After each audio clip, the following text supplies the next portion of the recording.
يا أرحم الراحمين ارحمنا.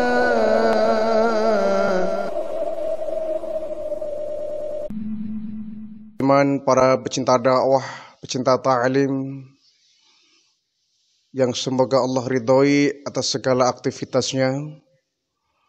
Mudah-mudahan apa yang kita laksanakan Allah memberikan limpahan rahmat, karena kegiatan ta'lim merupakan upaya kita dalam rangka mengikis kebodohan kita. Dengan berilmu insyaallah ibadah kita akan semakin baik dan semakin baik. Kembali kita akan mengkaji kitab Nashihul Ibad. Kita akan membahas satu hadis di mana baginda Rasulullah sallallahu alaihi wasallam bersabda, "Ightanim khamsan qablal khamsin, sababaka qabla haramika, wasihataka qabla saqamika, wa ginaka qabla faqrika, wa faragaka qabla syuklika, wa hayataka qabla mautika." Manfaatkan 5 masa sebelum datang 5 masa yang lainnya. Pergunakan waktu yang 5 sebelum datang waktu yang 5. Hadis ini cukup populer ya, karena banyak sekali dijadikan sebagai rujukan-rujukan. Pergunakan masa yang 5 sebelum datang masa yang 5. Apa itu? Yang pertama kata baginda Rasul, syababaka qabla haramika. Pergunakan masa mudamu sebelum datang masa tuamu. Ini nasihat pertama dari baginda Rasul. Pergunakan masa mudamu sebelum datang masa tuamu. Nah, baginda Rasulullah memperingatkan kita. Tentu ini lebih kepada anak-anak muda ya. Karena kalau sudah memasuki masa tua, ya nggak bisa kembali ke masa muda. Bagi yang masih berusia muda, Nabi berpesan bahwa sababaka qabla haramika, pergunakan hari mudamu, masa mudamu, qabla haramika, sebelum datang masa tuamu. Tentu ini lebih kepada yang positif. Sebab ada yang menyalahgunakan. Mumpung masih muda berfoya-foya. Mumpung masih muda bermaksiat, berbuat dosa. Nanti ketika tua tinggal taubatnya. Ini yang salah ya. Yang dimaksud mempergunakan masa muda adalah untuk kebaikan-kebaikan. Ketika masih muda itu kan berarti tenaga masih maksimal ya. Masih full. Maka ketika masa muda ini dipergunakan untuk hal kebaikan, kebaikan itu akan dapat kita rasakan di hari tua. Sebaliknya kalau masa muda ini digunakan untuk berfoya-foya, untuk beryuforia, berbuat maksiat, bahkan bermalas-malasan, ya tentu masa tua kita akan mendapatkan balasannya. Persiapan menjelang hari tua adalah tentu dari semasa kita menghadapi masa muda. Kalau masa mudanya dia berjuang, bekerja, mencari ilmu, menanam kebaikan-kebaikan, maka di hari tua dia akan mendapatkan balasan kebaikan pula. Oleh karenanya, kepada anak-anak muda, masa muda ini sangat begitu singkat ya. Sangat begitu singkat, tidak lama. Kalau kita hanya duduk diam bermalas-malasan atau kita berfoya-foya tanpa adanya usaha untuk berbuat kebaikan, sementara waktu ini berlalu begitu cepat, kita akan merugi. Kita tahu sudah dewasa, tahu-tahu sudah masa tua. Waktu ini kan sangat begitu cepat berlalunya. Sebab itu mumpung masih muda, tenaga masih maksimal, pikiran masih jernih, otak masih bersih, pergunakan masa muda dengan sebaik-baiknya untuk persiapan hari tua. Kalau sudah hari tua, di mana tenaga sudah mulai menghilang, kekuatan pun sudah melemah, pikiran pun sudah mulai melemah, maka ketika masa tua ini ya tidak akan banyak yang kita perbuat. Tidak seperti masa muda, begitu banyak kesempatan yang bisa kita lakukan. Mencari ilmu ya. Kalau sudah tua mencari ilmu sulit. Mumpung masih muda ya, mencari ilmu ke pesantren, menghafal Al-Quran. Nanti manfaatnya akan bisa dirasakan ketika hari tua. Kalau sudah tua menghafalkan Al-Quran ya sulit. Ya. Memori sudah begitu penuh dengan urusan dunia. Untuk menghafalin Al-Quran ya sulit ya. Tapi anak-anak kita yang masih muda, masih cerdas, masih bersih memorinya, dipakai untuk belajar, menggali ilmu agama, menghafal Al-Quran, itu akan semakin mudah. Dan insya Allah sampai tua akan terbawa. Ketika dia seorang hafiz, ya, hafal 30 juz umpama, dan dia golang terus, dia asah hafalannya, sampai tua hafal.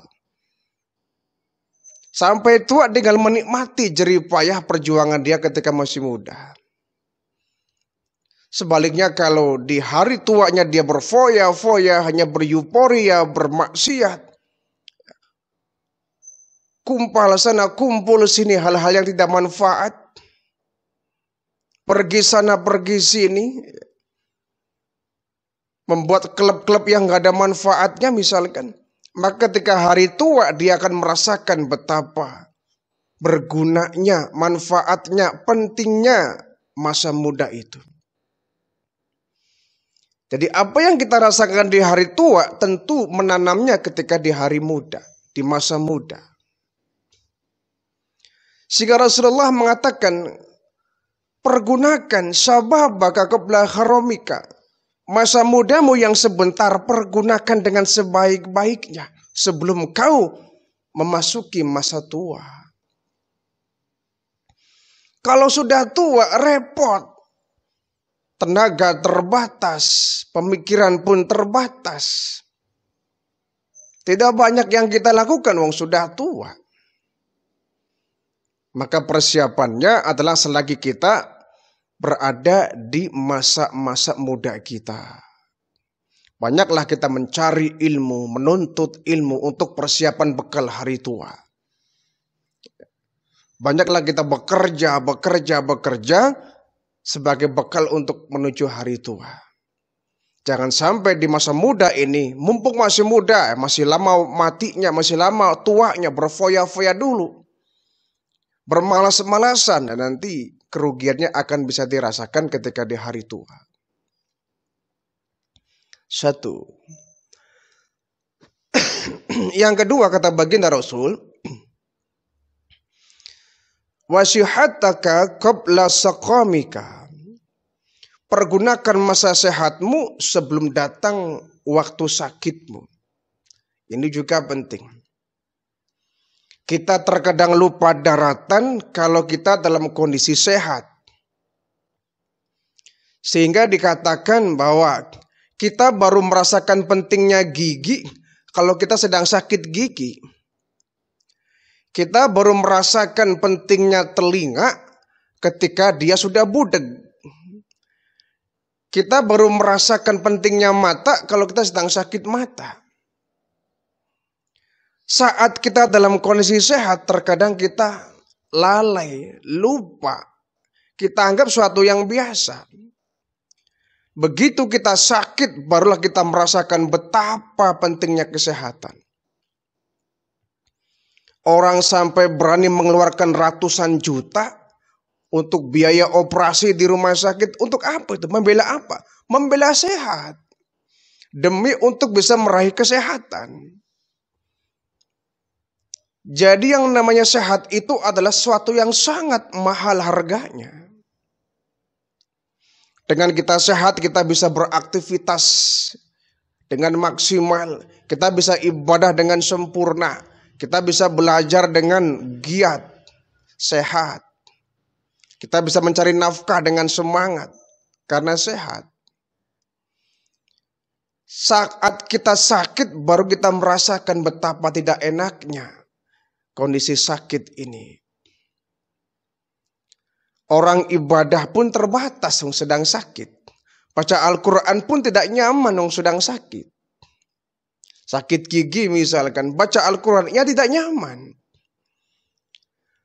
Nah, saat kita mendapatkan kesehatan yang maksimal, kita pergunakan untuk beribadah sepuas-puasnya. Mumpung kita sehat, mencari nafkah yang segiat-giatnya. Mumpung kita sehat, beribadah semaksimal mungkin. Perbanyak zikrullah, memperbanyak ibadah mumpung sehat. Kalau sudah jatuh sakit, tidak banyak yang bisa kita lakukan.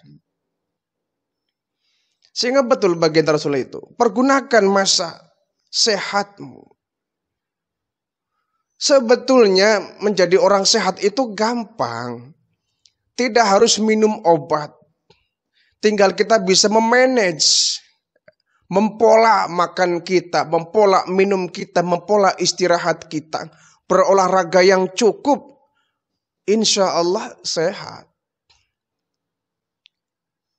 Tetapi kalau sudah jatuh sakit, orang harus mengeluarkan ratusan juta untuk bisa kembali sehat. Biasanya orang kalau sedang sakit itu pengen segala-gala, pengen ibadah, pengen baca Al-Quran. Tapi apa daya sedang sakit. Terbaring dia di rumah sakit, di infus misalkan. Pengen ke masjid. Pengen baca Quran, pengen tahajud, pengen sedekah, pengen iktikaf, pengen hadir di pengajian, sedang sakit. Begitu sakitnya Allah angkat dia menjadi orang yang sehat, lupalah, hilanglah semua keinginan itu. Kembali malas ke masjid, kembali baca Al-Qur'annya malas, kembali bersedekahnya enggan. Jadi ini terbalik. Orang kalau sudah sakit kan tidak banyak ibadah yang dia lakukan. Tapi ketika sehat ini bisa semua ibadah yang kita lakukan. Maksimalkan mencari ilmu, maksimalkan beribadah, maksimalkan mencari karunia ketika kita sedang sehat. Sehingga kita sakit, kita tidak banyak yang kita lakukan. Kita baru menyesal ya. Duh, saya nyesel ya. Waktu saya sehat nggak banyak ibadah yang saya lakukan. Saya nyesel ketika saya sehat, malas baca Quran. Saya menyesal ketika saya sehat, jarang ke masjid. Sekarang begitu terbaring di rumah sakit, di infus, pengen ini, pengen itu. Sebab itu kesehatan ini merupakan anugerah dari Allah Subhanahu wa taala yang harus kita pergunakan dengan sebaik-baiknya untuk melakukan ibadah. 2. Yang ketiga kata baginda Rasul, wa ghinaka qabla faqrika. Pergunakan masa kayamu sebelum datang masa miskinmu. Orang kalau sedang banyak uang, sedang makmur, sedang kaya, berlimpah ruah, biasanya orang lupa daratan.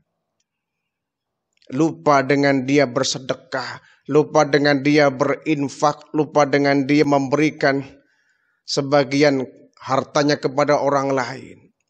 Baru ketika jatuh miskin, ya nggak banyak yang bisa kita perbuat. Orang kalau sudah jatuh miskin, sedekah pun ya kan, akhirnya nggak begitu banyak yang bisa kita beri. Pergunakan masa kayamu. Pergunakan di sini bukan berarti mumpung masih kaya kemudian foya-foya, bukan. Bukan pengertian yang negatif ya, tapi yang positif. Mumpung masih kaya ya, menghambur-hamburkan uang. Mumpung kaya, pesta sana, pesta sini. Mumpung kaya, semua yang kita ingin dibeli semua. Mumpung kaya ya, kita berhura-hura. Ya. Nah, begitu miskin baru kita merasakan betapa pentingnya harta itu. Jadi ketika kaya, pergunakan hartamu itu. Kau sumbang masjid, kau sumbang pondok pesantren, kau sumbang yayasan Islam, kau sumbang panti asuhan, kau sumbang panti jompo. Mumpung ada harta. Nah, kalau umpama miskin, apakah kita akan mampu bersedekah lebih banyak? Kan tidak. Jadi manfaatkan harta dengan sebaik-baiknya, mumpung ada. Mumpung kita punya duit, ya, perbanyaklah bersedekah. Jangan mumpung punya duit kita foya-foya. Membeli baju yang mahal-mahal, gonta-ganti mobil, ya. Rumah pun dirombak dengan semakin indah, ya. Berfoya-foya. Sementara infak dia nggak mau, zakat pun dia eman, sedekah pun dia enggan. Itu namanya lupa daratan dengan ketika dia sebagai orang kaya. Dipergunakan masa kayamu qabla fakrika, sebelum engkau menemui kemiskinan. Yang keempat kata baginda Rasul, faraghaka qabla syughlika. Pergunakan masa sibukmu sebelum datang. Pergunakan masa luangmu sebelum datang masa sibukmu. Pergunakan masa longgarmu, masa senggangmu sebelum datang masa sibukmu. Manfaatkan masa sempatmu sebelum datang masa sempitmu. Ini juga sama ya, pesan dari baginda Rasul. Orang biasanya kalau sedang sibuk lupalah segala-galanya.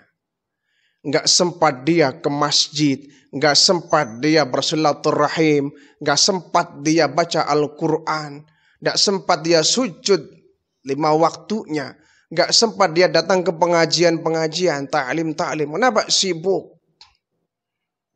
Dan biasanya orang itu begitu mudahnya mengkambing hitamkan sibuk.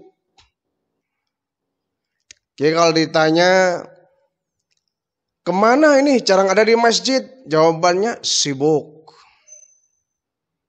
Tarawih kok nggak kelihatan, kemana? Jawabannya sibuk. Jumatan pun jarang terlihat, ini kemana saja ini? Sibuk. Pengajian juga jarang ada, kemana nih? Sibuk. Jadi sibuk ini sering jadi kambing hitam. Pertanyaannya adalah, apakah kita yang mengatur kesibukan atau kesibukan yang mengatur kita? Nah, itu permasalahannya.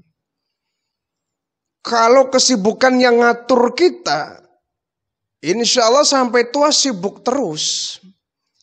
Tapi kalau kita yang ngatur kesibukan, artinya waktu yang kita manage, kita atur, bisa meluangkan waktu untuk datang ke pengajian, bisa meluangkan waktu untuk hadir di masjid berjamaah.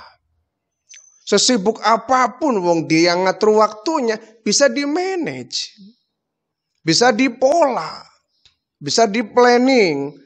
Kapan waktunya saya bekerja, kapan waktunya saya beribadah. Tidak sepenuhnya dipakai untuk beribadah, tidak sepenuhnya dipakai untuk kesibukan dunia. Kita harus memilih dan memilah mana saatnya kita berhubungan dengan Allah, mana saatnya kita pergunakan untuk bekerja. Yang seperti ini insya Allah kita tidak akan terjebak kepada kesibukan. Yang membuat kita sibuk karena kita nggak pandai mengatur waktu. Sehingga waktunya habis untuk bekerja. Waktunya habis untuk berbisnis. Waktunya habis untuk urusan dunia, urusan kantor, rapat sana, rapat sini. Kunjungan kerja sana, kunjungan kerja sini. Waktunya habis untuk urusi dunia. Ibadah terbengkalai. Zikrullah terbengkalai, agama dilupakan, masjid pun sudah terlupakan. Apa alasannya? Sibuk. Maka biasanya yang datang ke masjid itu umumnya orang-orang yang sudah nggak punya kesibukan. Sudah pensiun, baru dia aktif di masjid. Sudah pensiun, baru aktif berjamaah di masjid. Kenapa? Sudah nggak ada kesibukan. Kemarin kemana? Ketika kau menjabat sebuah jabatan, kemana? Ketika kau masih aktif bekerja, kemana? Sekarang sudah pensiun, nggak berdaya, tenaga pun sudah mulai berkurang, nggak ada kesibukan, baru dia menyibukkan diri ke masjid. Ya memang lumayan, ya. Itu lebih bagus daripada tidak sama sekali. Tetapi ya jangan kemudian kita aktif berjamaah, aktif di pengajian, aktif di masjid, nunggu pensiun. Nunggu tidak sibuk, ya kapan waktunya? Jadi pergunakan masa senggangmu sebelum datang kesibukanmu. Jadi mumpung kita punya banyak waktu, perbanyak ibadah. Barangkali besok-besok kesibukan membelit kita.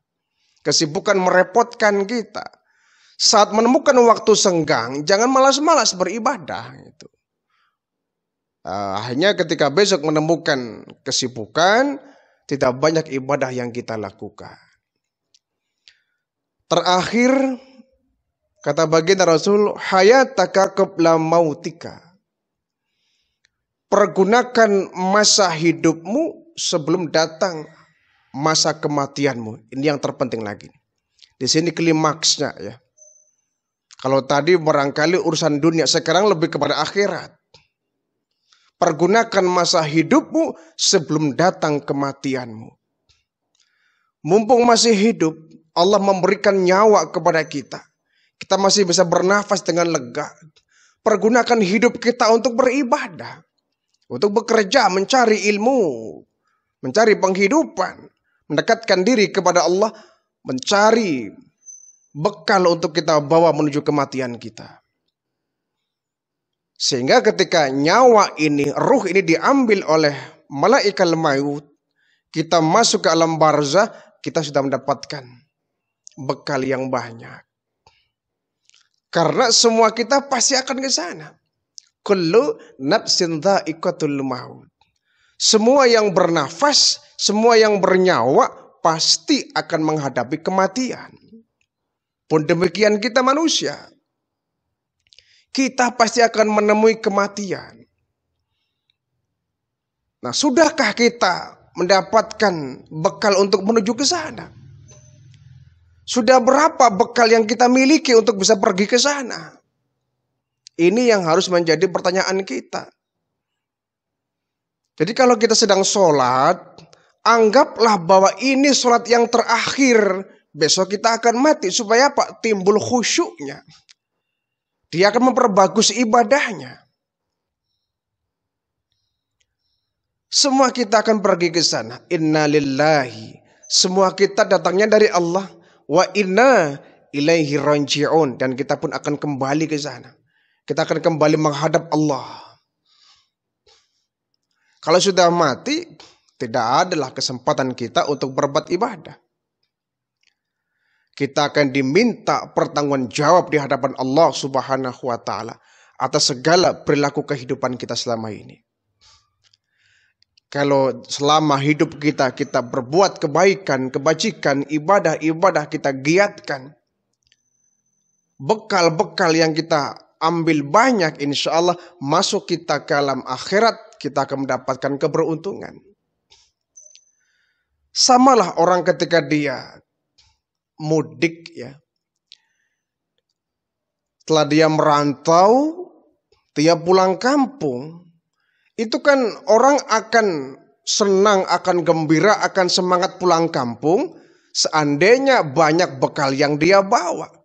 Banyak oleh-oleh yang dia bawa untuk pulang kampung. Semangat dia, senang. Tapi bagi mereka yang gak punya bekal apa-apa, merantau bertahun-tahun tapi gak punya tabungan, gak ada yang bisa dibawa untuk pulang kampung, males lah dia. Udah terbayang, saya pulang kampung gak bawa apa-apa, bisa diomelin saya, bisa dimarahin saya, bisa disalahin. Kamu bertahun-tahun merantau pulang gak bawa apa-apa, ngapain saja di perantauan? Dunia ini kan perantauan ya. Kita di dunia merantau. Rumah yang kita tinggali milik Allah. Mobil yang kita punya milik Allah. Jabatan yang kita miliki milik Allah. Semua milik Allah. Kita merantau kok. Bumi yang kita pijak pun adalah milik Allah. Nah, dalam perantauan dunia ini kita mesti banyak mencari bekal. Nah, nanti ketika mati kita menuju ke alam baka, alam akhirat, kita pulang kampung. Tentu kita akan disalahkan oleh Allah. Kau bertahun-tahun di perantauan dunia, ngapain saja? Ketika pulang ke alam baka, nggak ada yang kau bawa. Mana amalmu, mana oleh-olehmu? Kita akan mendapatkan hukuman dari Allah. Perantauan dunia tidak kita pergunakan dengan sebaik-baiknya.